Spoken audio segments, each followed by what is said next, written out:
¿Rebalancear o no rebalancear? Esta es la cuestión. Hoy en este nuevo podcast vamos a hablar sobre uno de los temas más importantes para los inversores en empresas cotizadas y es del tema de rebalancear cartera o no hacerlo, ¿no? Vamos a tratar este tema desde varios puntos de vista y antes de todo pues me presento, soy Santi Puig, fundador y director de oportunidadesenbolsa.com, empresa en la que llevamos más de 6 años publicando cada mes una tesis de inversión y luego haciendo seguimiento de la rentabilidad desde fecha de publicación. Son rentabilidades desde fecha de publicación de media muy por encima de la media del mercado, batiendo con creces al mercado de media con todas las empresas que hemos ido publicando y con rentabilidades realmente extraordinarias como en Energy Transfer, que hemos sacado un 500%, o en Adcom, que sacamos un 1.750%, en Carvana, que ahora mismo, sin haber pronunciado nuestra opinión de salir, llevamos más de un 1.200%, y otras inversiones en las que hemos superado con creces pues el 100 o 150, incluso 200 y 300%, que pueden ver en nuestra página web o suscribiéndose en el newsletter de oportunidadesenbolsa.com. Bien, empezamos con este podcast, un podcast dedicado especialmente a los suscriptores de OB, ya que tenemos algunas compañías que han subido mucho, otras que después de hacer DCA, promedio de coste monetario, ahora se están recuperando y en consecuencia pues esas inversiones están generando rentabilidades muy elevadas, aunque desde fecha de publicación no parezca. Luego, como publicamos artículos de revisión, aquellos que promediaron el coste monetario, pues les aparecen rentabilidades extraordinarias, y como veremos al final de este podcast, cuando una empresa se incrementa mucho de precio y obtienes grandes rentabilidades, pues lo que pasa es que, claro, en tu cartera acaba cogiendo mucho peso y empiezan a entrar las dudas, ¿no? Y bueno, dada esta situación, pues creía interesante hablar de esto, ¿no? De rebalancear o no rebalancear. Lo primero que vamos a hacer va a ser la parte más teórica o el concepto más general de rebalancear y cuándo tiene lógica, ¿no? Por ejemplo, si nosotros tenemos una típica cartera 60-40, que realmente ahora mismo ya hay fondos indexados de bajo coste que ya automáticamente te hacen el rebalanceo, ¿no? De 60% renta variable, 40% renta fija, que es una cartera como muy clásica, pues cada año o cada medio año haces el rebalanceo. Es decir, que si te sube la renta variable y la renta fija se queda igual, ¿qué pasa? Pues que el peso en renta variable ha incrementado por encima del 60%, se liquidan posiciones hasta llegar a ese 60% y el resto se ponen en renta fija, ¿no? Esa sería la manera de rebalancear pues una vez al año o cada 6 meses, como se decida, ¿no? ¿Tiene sentido? Sí. ¿Por qué?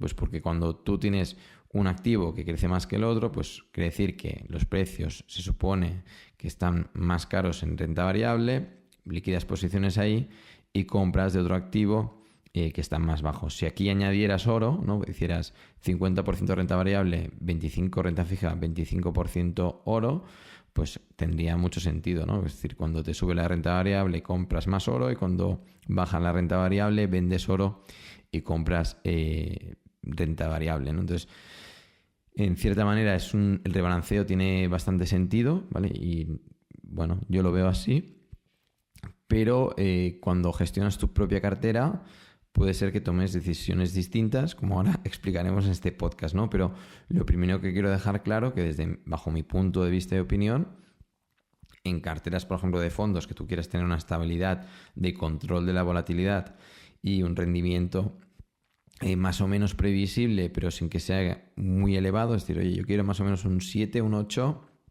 y con baja volatilidad. Entonces tú te haces tu cartera de fondos indexados con activos de distinto tipo o contratas un fondo ya balanceado, pues tiene sentido, ¿vale? Entonces esto es así de sencillo, ¿no? Entonces no le veo contradicción ahí. Cuando vas a las acciones, no es lo mismo ser un gestor de fondos que un inversor que invierte por cuenta propia, ¿vale? Las decisiones también son distintas. Si tú eres gestor de fondos, en primer lugar tienes pues unos límites en cuanto a concentración de cartera, a no ser que tengas un fondo de inversión libre o un hedge fund. Si no es así, pues evidentemente tienes unos límites de concentración, y luego porque te interesa pues que tampoco haya mucha concentración, por si te equivocas, pues que no haya mucha volatilidad, porque todos sabemos que todo el mundo es muy valiente, pero cuando viene la volatilidad vienen los nervios y como institucional, pues sabes que vas a tener muchos clientes que no van a entender esas correcciones como tú y con lo cual, ni por normativa te dejan, ni tampoco si tienes un público amplio de clientes, no te puedes exponer a esas elevadas volatilidades como consecuencia de una elevada concentración. O al menos así lo veo, conociendo un poco cómo funciona un poco el sector y cómo se mueven las emociones, que como bien saben en este podcast lo tratamos de forma bastante habitual, el tema de emociones, y hoy tampoco va a ser la excepción.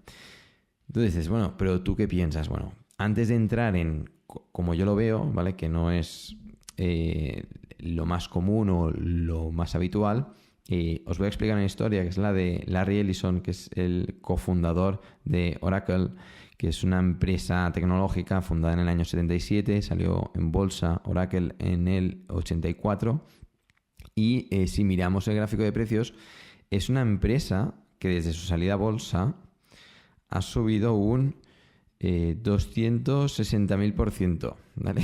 260.000%. Han pasado 40 años, pero lo cierto es que él cofundó la compañía con otros 2 socios, y los 2 socios, uno falleció en el 94, pero ya antes de fallecer se hizo de sus posiciones, y el otro socio también, pues en los años 80-90, fue liquidando posiciones, principalmente casi todas las posiciones que tenía, y con lo cual el único de los 3 fundadores que se ha mantenido a largo plazo en la compañía ha sido Larry Ellison. Larry Ellison actualmente, después de 40 años de ser propietario de una empresa que él mismo ha fundado y cotiza en bolsa, sigue teniendo cerca del 41% de las acciones en circulación, y esto supone unos 200.000 millones de dólares. Pero claro, si él hubiera vendido en los años 90, como hicieron sus compañeros, sus socios, ahora su patrimonio sería de 100 veces menos, ¿vale? Serían 2.000 millones, no 200.000. ¿Vale? Y dirás, bueno, pero claro, él era el fundador, él conocía la compañía. Aunque sea tuya, no tienes ni idea de cómo va a ir tu empresa de aquí 10 años, 20 años, 30 y 50 años. Es que no lo sabes, ¿vale? No lo sabe nadie, ¿vale? Entonces, él, creía en su compañía y creía en el proyecto a largo plazo y se mantuvo como inversor propietario, ¿vale? Inversor propietario, filosofía de OB, ¿vale? Esto lo explico porque para mí los mejores inversores del mundo no son gestores de fondos, son propietarios empresarios, ¿vale? Es decir, ellos son los realmente millonarios, ¿vale?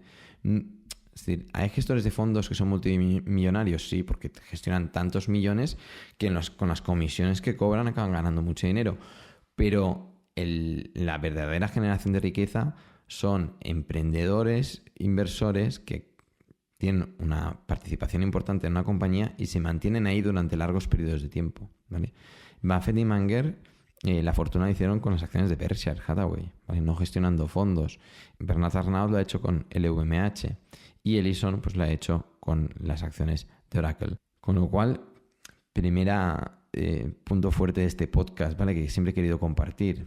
El ejemplo más fuerte nos lo dan los empresarios propietarios, ¿vale? Y es una perspectiva que has de tener en cuenta, ¿vale? Una cosa es que tú seas gestor de fondos o quieras ser gestor de fondos, y otra cosa es que tú crees tu propia cartera y decidas cómo quieres gestionarla, ¿vale? Si quieres ser propietario inversor o realmente quieres una cartera tipo fondos de inversión y limitando muchos porcentajes para no incurrir en riesgos. Pero cuando estamos haciendo según qué decisión, luego lo hablaremos más adelante, ya estamos entrando en el tema del miedo, ¿vale?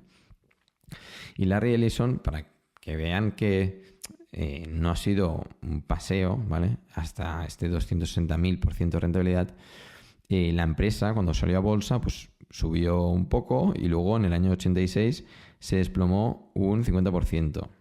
Luego en el año 90 se desplomó la empresa un 80%. 80%, ¿eh? En el año 97 también tuvo una corrección hasta el 98 de 54%. La burbuja.com volvió a corregir un 82%, que tú a lo mejor tenía aquí en aquel entonces 1.000 millones, pues pasar de tener 1.000 millones a tener 150, la cara también se te pone, ¿no? Porque todo el mundo se piensa, bueno, claro, pero él tenía mucho dinero ya. Pero tú ponte en el caso que tienes 1.000 millones y que te queden 150. Es como si tú tienes 100.000 euros invertidos y luego te quedan 15.000, ¿vale? Esto es lo que vivió Larry Ellison, ¿vale? En esa corrección. Entonces, bueno, ¿y él qué tenía en mente con esas correcciones? Bueno, que yo tengo mi empresa, yo sé cómo funciona, aquí hay mucha volatilidad. También hay que decir que en esa corrección del año 2000 al 2001, la empresa acabó cotizando a los mismos niveles que en el año 97. Lo que pasó es que del 98 al 2000 la empresa subió muchísimo. Luego, al final, lo que hizo fue reequilibrarse, ¿vale? Es decir, periodo de sobrevaloración y luego el precio cae por debajo de valor y luego, al final, sigue tendiendo al alza como lo ha hecho la empresa, ¿vale? Es decir, valor de la compañía y por encima y por debajo fluctúa por encima y por debajo del valor y él lo tenía claro, ¿vale? Y luego, pues evidentemente, corrección en la crisis financiera también como del 50%. Y ahora esta última corrección también es interesante saberlo, ¿eh? En las últimas correcciones, año 2021-2022, con ya 200.000 millones, le ha corregido en 2022 un 42%. Y ahora, este año 2025, de máximos diciembre de 2024 a los mínimos de abril, también ha corregido la compañía un 40%. Ahora ya se está recuperando, pero claro, un 40% de 200.000 millones, ahí van miles y miles de millones para abajo, ¿vale? Entonces, 80.000 millones. Pero para que vean que los inversores propietarios sí que acaban teniendo mucho dinero, pero viven la volatilidad en primera persona, ¿no? Y Larry Ellison, su principal fortuna evidentemente la ha hecho aquí, pero también hizo una inversión que es curiosa, porque al final es uno de los principales accionistas de Tesla, tiene un 1,5% de las acciones, porque en el año 2018, cuando Tesla todavía tenía muchas dudas de lo que era, o de los beneficios que podía acabar generando en el futuro, era una quemadora de dinero y hacía portadas como tal, ¿vale? Porque quemaban mucho dinero. Él, amigo de Elon Musk, invirtió $1.000 millones en 2018. Ahora se ha multiplicado como por 15, habrá sacado como 1.500% de rentabilidad y bueno, pues ahora tiene 15.000 millones de esos 1.000 millones que puso en Tesla, ¿vale?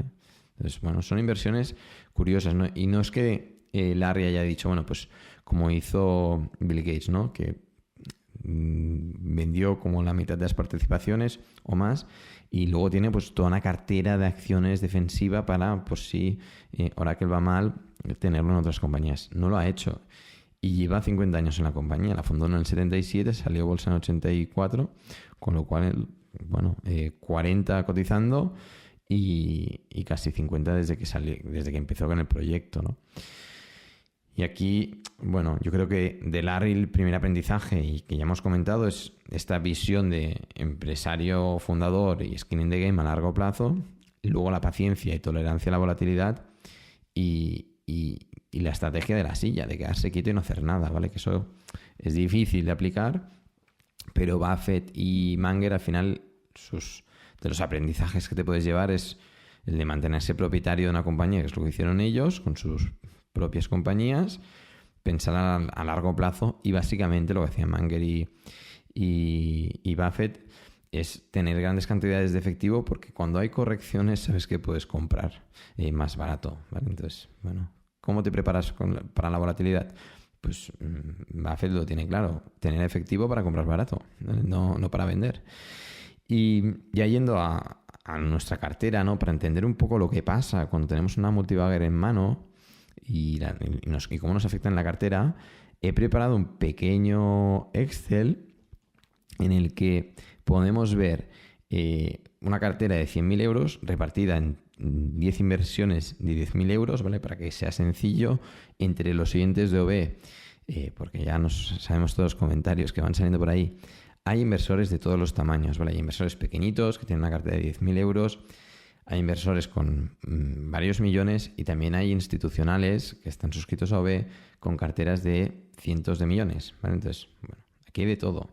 Y propietarios de sociedades de holding con carteras que pasan de los 10 millones. Entonces, estos podcasts son para todo el mundo, ¿vale? Entonces, el que tenga la cartera de 10.000 euros, que le parezca mucho una cartera de 100, han de entender que el que tiene una cartera de 2, 5, 10, 100 millones, esta cartera también le parece muy pequeña. Dicho esto, ¿vale? Vamos a ver los ejemplos. ¿Qué pasa cuando de estas 10 inversiones al 10%, ¿no? De 100.000 euros, pues 10 posiciones de 10.000. Si una posición, se te multiplica por 5, ¿vale? O sea, 400% de rentabilidad positiva, pero la inversión se te multiplica por 5, ¿qué le pasa al conjunto de la cartera?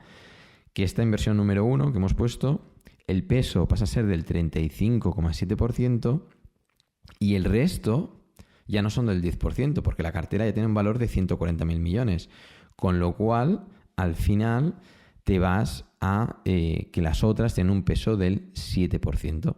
Entonces, te baja el peso de unas y en una todavía se te concentra más, ¿no? Entonces, tú cuando piensas en, oye, no, yo rebalanceo, pero ¿cuándo vas a rebalancear? Es decir, no vas a dejar que pase el 10%.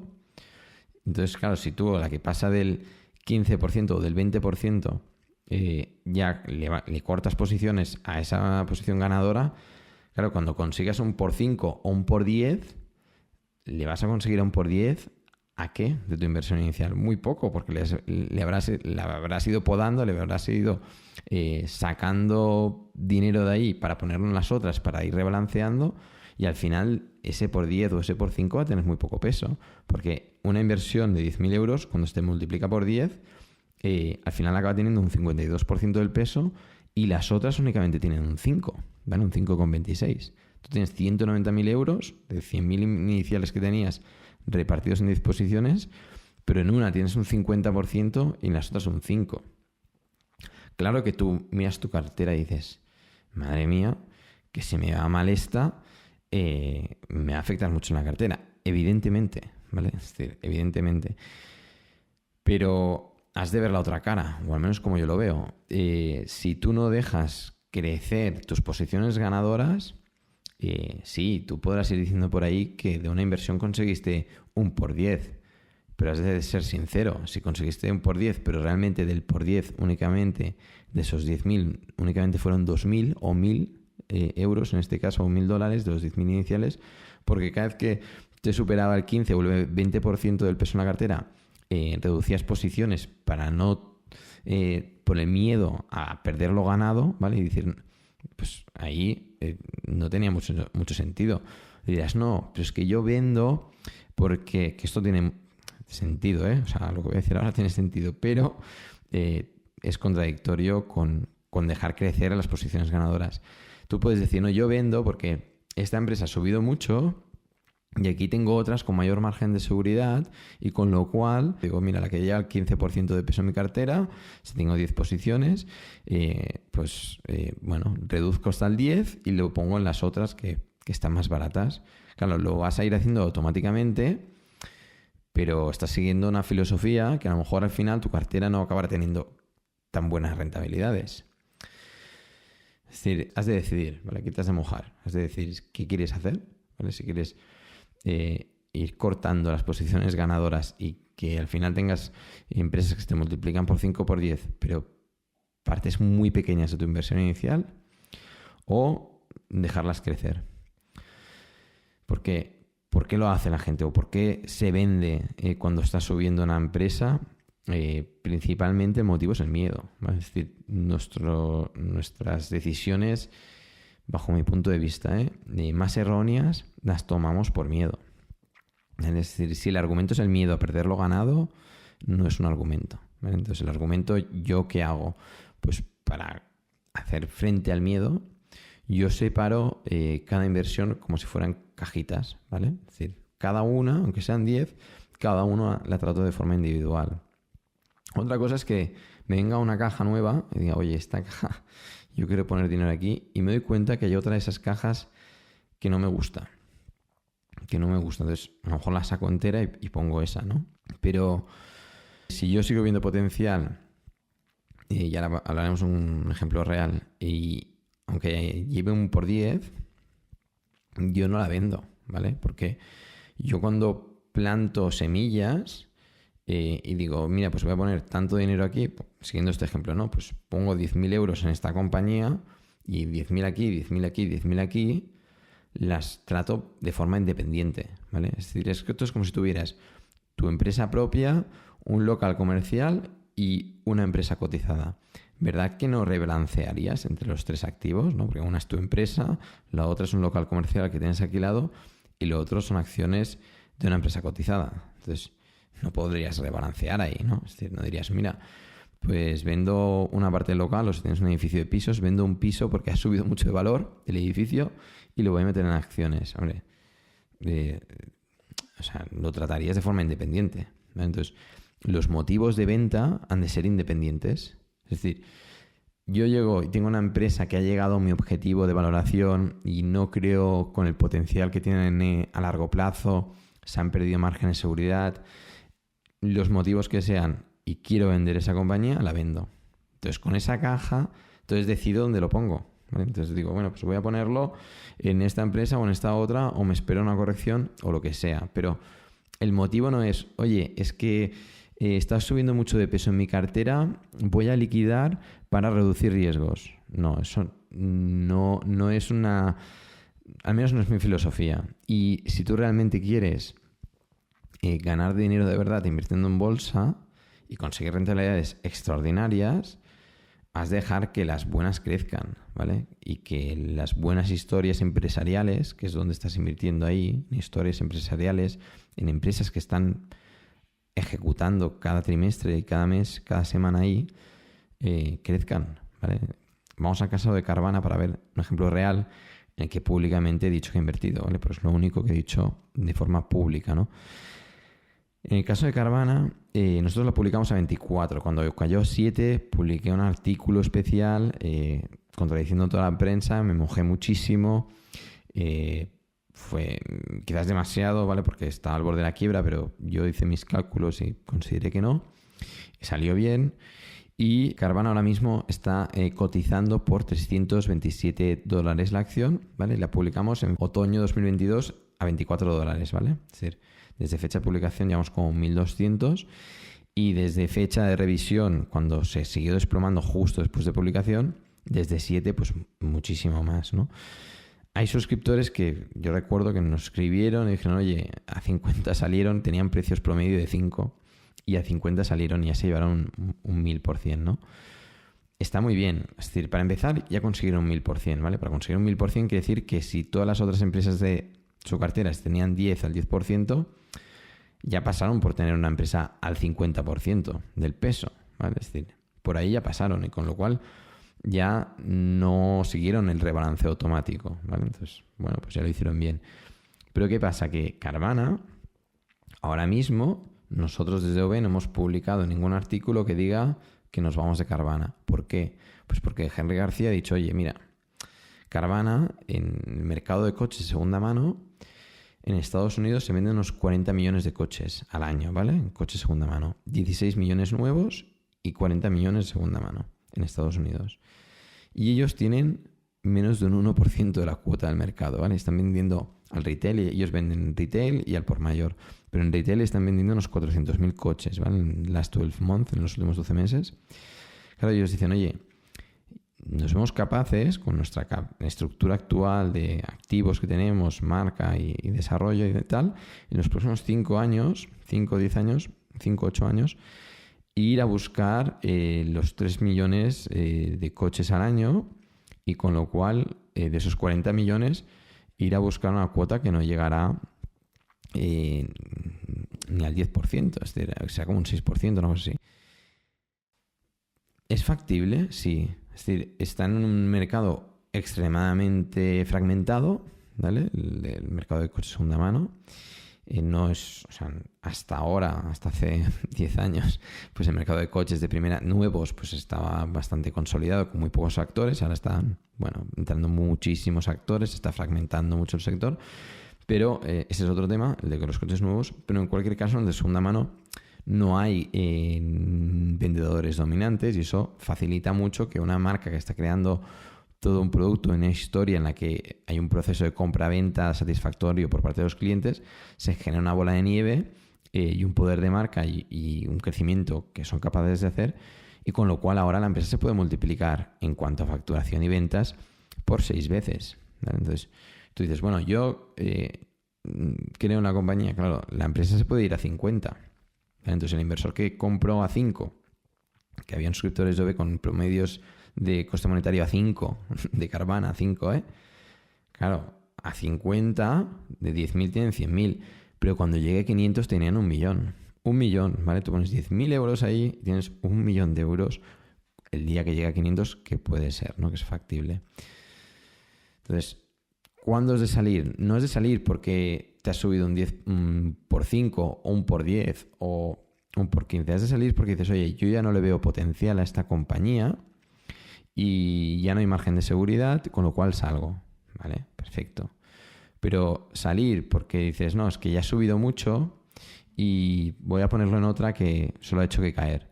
Hombre, eso no es un motivo. Otra cosa que digas, no, es que esta empresa ha caído mucho y me encanta, y esta otra sube mucho y ya no me gusta, ya no le veo potencial, ¿vale? Entonces eso es un cambio lógico, ¿vale? Pero lo que no tiene lógica es el miedo a perder lo ganado. Bueno, no sé si me he explicado, pero yo le veo una diferencia importantísima, ¿no?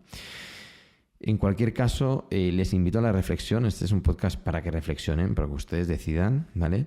En términos generales, rebalancear en fondos de inversión para mí tiene sentido si tú tienes carteras con distintos tipos de activos, ¿vale? Es decir, rebalancear fondos de gestión activa de un gestor que me gusta mucho y otro de gestión pasiva, pero los dos de renta variable, para mí tampoco tiene sentido.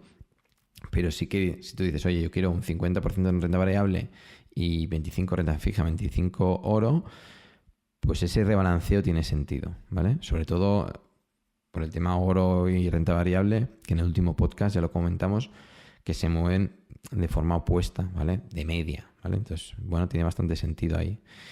Pero eso es un caso. Y luego, en caso de gestores de fondos que, bueno, pues normalmente limitan esos porcentajes pues a un máximo de 5% y tal, pues ahí tampoco les queda otra. Y luego además han de pensar en la psicología de sus partícipes, ¿no? Y en carteras personales, allí ha de ser una reflexión personal, ¿vale? Si tú te quieres gestionar tu cartera más como un fondo de inversión y no asumir demasiada volatilidad por culpa de la concentración de cartera, para lo bueno y para lo malo, ¿vale? Porque la volatilidad es a la baja, pero es al alza, ¿vale? Y eso también es importante, porque como le saques, es el caso de Carvana, tú le sacas a 50 vendías, claro, está a 327, ¿vale? Entonces, vender a 50, aunque te llevaras un por 10, de ese dinero lo tenías que asignar muy bien, porque, claro, casi se te ha vuelto a multiplicar por 10 otra vez, ¿no? Entonces, cuidado con vender porque simplemente ha subido, ¿no? Entonces, has de decir muy bien, si tú quieres un rebalanceo prácticamente automático, poner unos límites de peso en tu cartera, tipo gestor de fondos, decir, bueno, no, yo es que llega a cierto peso, vendo y lo pongo en otras, porque te los pones de forma estructural en tu cartera. ¿Tiene sentido? Sí, porque limita riesgos, volatilidad, al alza y a la baja. Tiene sentido. Y otra cosa es que digas, no, yo soy inversor propietario, yo lo hago así. Yo soy inversor propietario y me arriesgo, ¿vale? Entonces, me arriesgo y asumo los riesgos. ¿Por qué lo hago? Porque si tú realmente quieres multibaggers de verdad, hacer crecer el patrimonio de verdad, has de dejar que el árbol que plantas, que realmente, o la semilla que plantas, que pasa de hierbajo, ¿vale? De un hierbajo que te viene una inundación y se muere, viene una sequía y se muere, viene un hongo y se muere. Pero si supera todo eso y empieza a ser un árbol, y un árbol que todavía es joven y que puede crecer mucho más, pues lo has de dejar crecer. Y yo lo veo así, ¿vale? Entonces, ¿que habrán otras semillas que no llegarán a ningún lado? Sí. Por eso, la semilla que funciona la dejo crecer. Y es la perspectiva que me dan los ejemplos de el inversor, fundador, propietario, como el caso de Ellison, como el caso de Bernard Arnault o el caso de Buffett y Munger. Y yo creo en ellos y he visto cómo se han creado las fortunas así. Y al final, si tú quieres ir a buscar 10 baggers, 20 baggers, 100 baggers, es duro vender por el camino, ¿vale? Yo en el caso de Adhome, y creo que en algún podcast lo comenté, fui cortando ramas, ¿vale? A medida que subía. Adhome conseguimos un 1700% de rentabilidad, ¿vale? Aquí Novela publicamos en 2020 y en 2021 ya teníamos eso, ¿vale?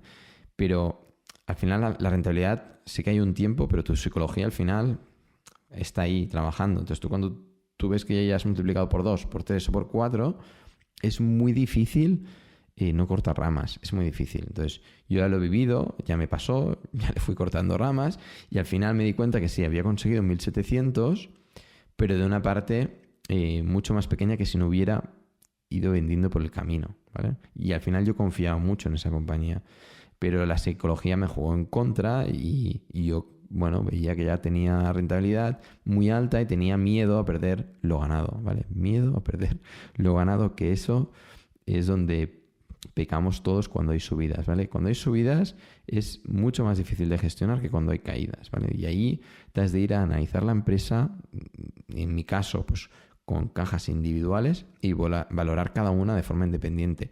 Y luego, además, yo, al menos lo que hago yo, es valorar el ciclo que compartí en el podcast de la semana pasada, ¿vale?